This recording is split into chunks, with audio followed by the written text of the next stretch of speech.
Automatic service station ਦੇ ਵਿੱਚ ਔਰ ਇਸ ਸਰਵਿਸ ਸਟੇਸ਼ਨ ਦੇ ਵਿੱਚ ਫਰਕ ਕੀ ਹੋਣਾ ਹੈ? ਕਿ ਅਸੀਂ 6 ਵਾਸ਼ ਤੋਂ ਬਾਅਦ 7th ਵਾਸ਼ ਫ੍ਰੀ ਦੇ ਰਹੇ ਹਾਂ।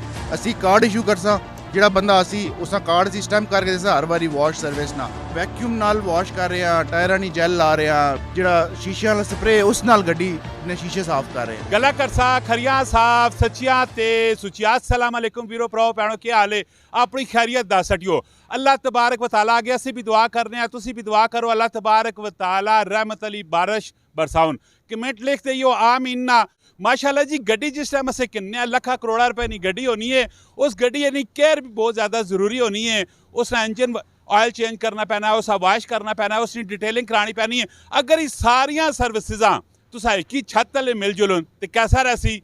माशाल्लाह एक ऐसी सैटअप ते खलोता पिया जड़ा हुण ही नवा ओपन होया है और बेहतरीन कुछ इन्हां कोल इत्थे अवेलेबल है। बेहतरीन किस्म दी सर्विसिज़ां पे देने केड़ियां पे देने कमेंट सैक्शन में तुसी भी दस्सियो। वीडियो वेखने तो बाद इन्हां कोल भी मैं पुछ के तुसा दसना। जी अस्सलाम वालेकुम। वालेकुम अस्सलाम। सारे तो पहले तुम दसो कि तुसा ने इस वाश सेंटर ना ना कीवे ते लोकेशन कीवे? सर इसका नाम है वॉश लैब। लोकेशन है कोहिस्तान मेन जीटी रोड ने उत्ते, कोहिस्तान इनक्लेव ने ऑपोजिट ते चीज़ियस ने बिल्कुल नाल। वेरी गुड, बेहतरीन हो गया। मैं दसो कि तुसा ने इस वाश लैब ने विच केड़ियां सर्विसेज तुसी पे देने हो? सर ਅਸੀਂ ਗੱਡੀ ਦੀ ਜਿਹੜੀ ਨਾਰਮਲ ਵਾਸ਼ ਤੇ ਸਰਵਿਸ ਦੇ ਰਹੇ ਹਾਂ, ਉਸ ਤੋਂ ਬਾਅਦ ਡਿਟੇਲਿੰਗ ਨਾਲ ਕੰਮ ਕਰ ਰਹੇ ਹਾਂ, ਉਸ ਤੋਂ ਬਾਅਦ ਆਇਲ ਚੇਂਜ ਹੈ ਅਸਾਂ ਕੋਲ, ਕੂਲੈਂਟ ਨਾਲ ਕੰਮ ਹੈ ਅਸਾਂ ਨਾਲ। ਗਰਮੀ ਅੱਜ ਕੱਲ੍ਹ ਬਹੁਤ ਜ਼ਿਆਦਾ ਤੇ ਕੂਲੈਂਟ ਜ਼ਰੂਰ ਚੇਂਜ ਕਰਾਉਣਾ ਚਾਹੀਦਾ ਤੇ ਇਸ ਵਾਸਤੇ ਅਸੀਂ ਸਪੈਸ਼ਲ ਕੂਲੈਂਟ ਆਣਾ ਕੰਪਨੀ ਨਾਲ।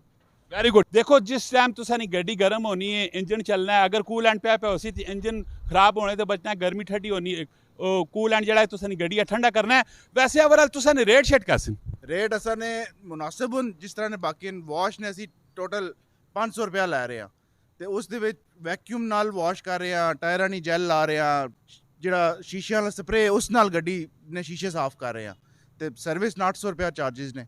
कोई इतने ज़्यादा चार्जेस नहीं हैं बट कम नहीं तसल्ली करके देने असी इंशाल्लाह। वेरी गुड, बेहतरीन हो गया। वैसे मैं तुसी दसो तुसा ने इस सर्विस स्टेशन ने विचो इस पूरे सेटअप ने विच कितने एम्प्लॉयज़ कितने काम पे कर रहे हैं? इधर माशाल्लाह 9 बंदे काम कर रहे हैं एम्प्लॉय।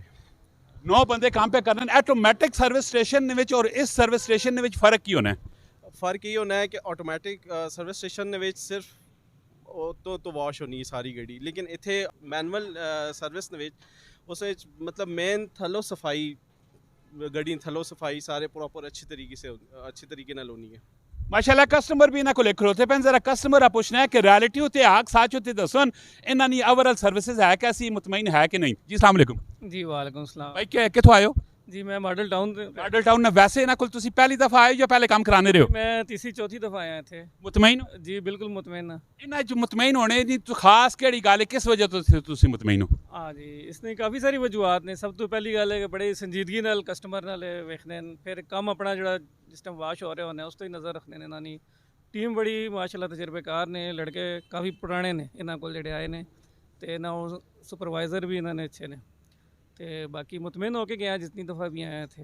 वेरी गुड, बेहतरीन हो गया। वैसे रेट ने उत्ते होने से कदे गलबात करा ओवरऑल अदर मार्केट और तुसा ने इस मार्केट ने विच सर्विसेज ने विच फर्क की रेटा ने कितना कुछ फर्क है? कोई फ़र्क भी नहीं। मैं एक दो जगह ते असी आपू बंद होने जुमेल दड़े, मैं जुमेल दड़े किसी और कोल गया इस बारी, मैं उतू वॉश कराइए सेम रेट मिले बट उन्हें मैं दावत दी अपने कोल के मेरे कोल आवो एक बारी ऐसा नहीं वॉश वेखो तो सेम रेट ने। बाकी जरा कोई और ऐसा ने स्टैंडर्ड ना आए ना उसने भी सेम रेट हो, कोई फ़र्क नहीं है। बट कुछ लोग आखने कि असी थोड़े जे महंगे हैं पर असी कम सही कर तसल्ली नाल करके देने हैं।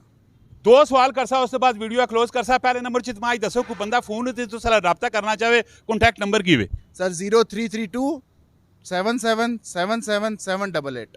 माशाल्लाह लास्ट ने विचो कोई ऑफर देना चाहो, कोई मैसेज पैगाम देना चाहो तुसी दे सकते हो। असी जनाब शुरू कर रहे हैं इंशाल्लाह नेक्स्ट मंथ तो कि असी 6 वाश तो बाद 7th वाश फ्री दे रहे हैं। असी कार्ड इशू करसा, ਜਿਹੜਾ ਬੰਦਾ ਅਸੀਂ ਉਸਾਂ ਕਾਰਡ ਅਸੀਂ ਸਟੈਂਪ ਕਰਕੇ ਦੇਸਾਂ ਹਰ ਵਾਰੀ ਵਾਸ਼ ਸਰਵਿਸ ਨਾਲ, ਜਿਹੜੀ ਫ੍ਰੀ ਵਾਲੀ ਹੋਸੀ ਉਹ ਵਾਸ਼ ਫ੍ਰੀ ਕਰਕੇ ਦੇਸਾਂ 7th ਟਾਈਮ ਤੇ।